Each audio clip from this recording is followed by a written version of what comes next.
Anganwadi sisters అందరికీ నమస్కారం. ఈ రోజు అంగన్వాడీ వార్తలకి స్వాగతం. అంగన్వాడీ అప్డేట్స్ కోసం సబ్స్క్రైబ్ చేసుకోండి. వీడియోస్ అయితే చాలా మంది చూస్తున్నారు, లైక్ చేయాలి, ఖచ్చితంగా లైక్ చేయండి. ఇక వివరాలకు వెళ్తే అంగన్వాడీలకు ఇచ్చిన హామీలు నెరవేర్చాలి. Anganwadi teachers and helpers union జిల్లా కార్యదర్శి తోకల సరస్వతి అంటూ ఆదిలాబాద్ జిల్లా మంచిర్యాల నుంచి ఈ న్యూస్ అయితే హైలైట్ కావడం జరిగింది.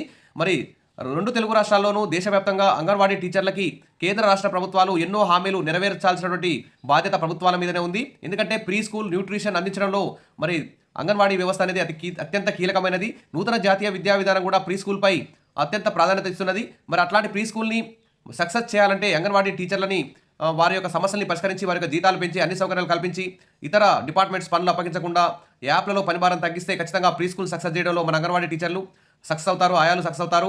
అది న్యూట్రిషన్ అందించడంలో కూడా మరి గొప్పగా మన ప్రభుత్వానికి మంచి పేరు తెస్తారని చెప్పేసి భావించవచ్చు. కాబట్టి ప్రభుత్వం వెంటనే వారికి సంబంధించిన జీతాల పెంపు కానీ, రిటైర్మెంట్ బెనిఫిట్స్ కానీ, పెన్షన్, గ్రాట్యుటీ ప్రభుత్వ ఉద్యోగులతో సమానంగా గుర్తించడం కానీ ఇవన్నీ హామీలు నెరవేర్చాలి.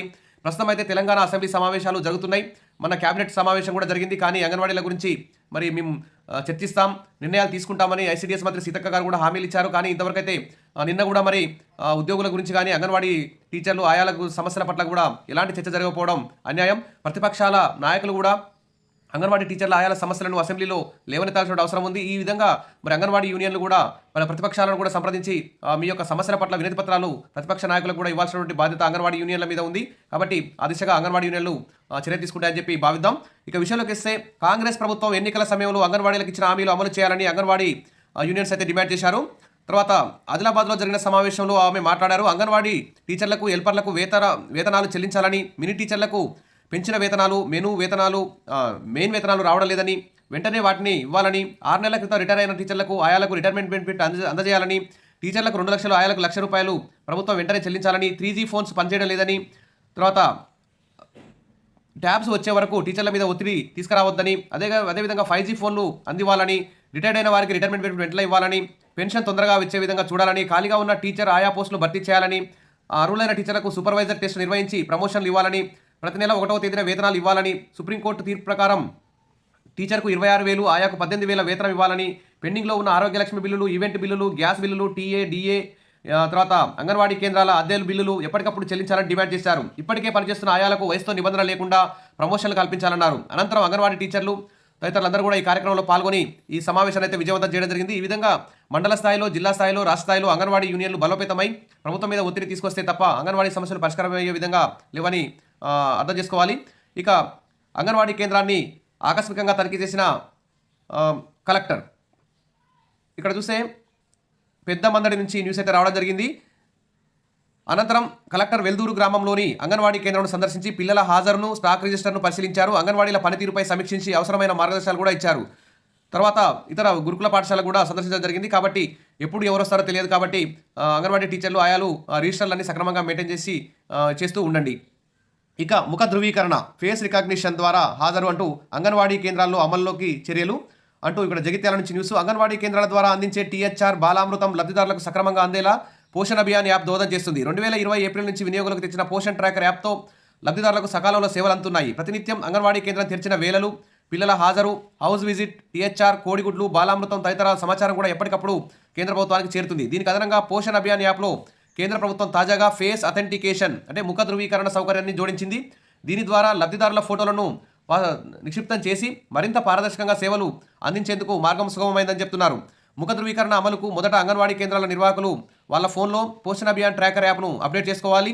తర్వాత నిర్వాహకుల చరవాణి అంటే ఫోన్లోని ఫేస్ అథెంటికేషన్ ప్రోగ్రామ్ ద్వారా లబ్ధిదారుల ఫోటోలు, ఆధార్ వివరాలు, లబ్ధిదారుని ఫోన్ నెంబరు అలా ఎంటర్ చేయాలి. ఇది పూర్తి కాగానే లబ్ధిదారుని ఫోన్కి వచ్చిన 1 టైం పాస్వర్డ్ను ఆ యాప్లో పొందుపరిచి ఈ ప్రక్రియ మొత్తం పూర్తవుతుంది. తర్వాత దాన్ని ధృవీకరించుకుంటే యాప్లో సమాచారం రాగానే అథెంటికేషన్ పూర్తయినట్లు నిర్ధారించుకోవాలి. ఇలా ప్రతి అంగన్వాడీ కేంద్రంలోని మొత్తం లబ్ధిదారుల ముఖ ధృవీకరణ ప్రక్రియ ఇప్పటికే మొదలు కాగా జిల్లాల వారీగా పూర్తి కానుంది. పోషణ్ ట్రాకర్ యాప్లోని ఫేస్ అథెంటికేషన్ ప్రక్రియను సజావుగా పూర్తి చేసేందుకు అన్ని స్థాయిలో అవగాహన కల్పిస్తున్నారు. ఇప్పటికే జిల్లా సంక్షేమాధికారులు, సిడిపిఓలు, సూపర్వైజర్లకు ఆన్లైన్ ద్వారా అవగాహన కల్పించారు. మరి ప్రతినిధులు, అంగన్వాడీ కేంద్ర నిర్వాహకుల శిక్షణ కూడా తుది దశకు చేరుకుంది.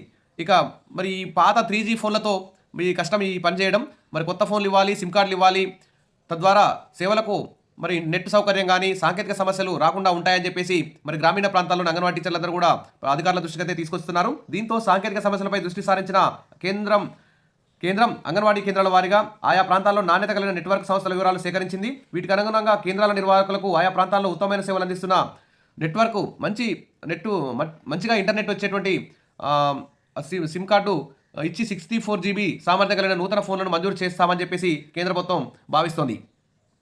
కాబట్టి ఇది భారతదేశ వ్యాప్తంగా మరి లబ్ధిదారులకు టీచర్లకు కూడా ఈ ముఖ ధృవీకరణ పెట్టి ఫేస్ రికగ్నిషన్ యాప్ ద్వారా ఆధార్ తీసుకోవాలని చెప్పేసి కేంద్ర ప్రభుత్వం అయితే ఆదేశాలు జారీ చేస్తుంది. మరి రాష్ట్ర ప్రభుత్వాలు కూడా దిశగా చర్యలు తీసుకుంటాయి. ఇక హిమాచల్ ప్రదేశ్ అంగన్వాడీలో ముందుగా సెల్ఫీ అప్లోడ్ చేసిన తర్వాతే ఆహారం వండాలని మరి అంగన్వాడీ టీచర్లకి ఆయాలకైతే ఆదేశాలు వచ్చాయి. ఈ విధంగా మరి భారతదేశ వ్యాప్తంగా మరి ఈ పోషకాహారాన్ని అందించడంలో కానీ అంగన్వాడీ కేంద్రాల అటెండెన్స్ కానీ టీచర్ల అటెండెన్స్ చిన్నారుల అటెండెన్స్ వీరందరికీ కూడా మరి సెల్ఫీ తీసుకున్న తర్వాతనే వారికి ఫుడ్ అందించడం కానీ స్నాక్స్ అందించడం కానీ ఖచ్చితంగా సెల్ఫీలు దిగి న్యూట్రిషన్ ట్రాకర్లో అప్లోడ్ చేయాల్సి ఉంటుంది. అదేవిధంగా మన రాష్ట్రంలో కూడా ఇలాంటి విధానానికి చర్యలు అయితే తీసుకుంటున్నట్టు అధికారులు అయితే తెలుపుతున్నారు.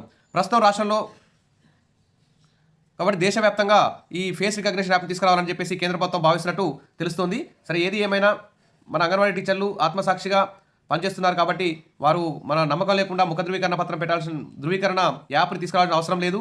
ఎందుకంటే అంగన్వాడీ టీచర్ల మీద ఆయాల మీద ఒత్తిడి లేకుండా ఫ్రీగా ఉంటే వాళ్ళు మంచిగా పనిచేసి ఇతర డిపార్ట్మెంట్ల పని అప్పచెప్పకుండా ఉంటే వారు మంచిగా పనిచేసే అవకాశం ఉంది. సరే ముఖ ధృవీకరణ ఫేస్ రికగ్నిషన్ యాప్ ద్వారా అటెండెన్స్ పెట్టడం అంత అవసరం ఏమీ లేదు.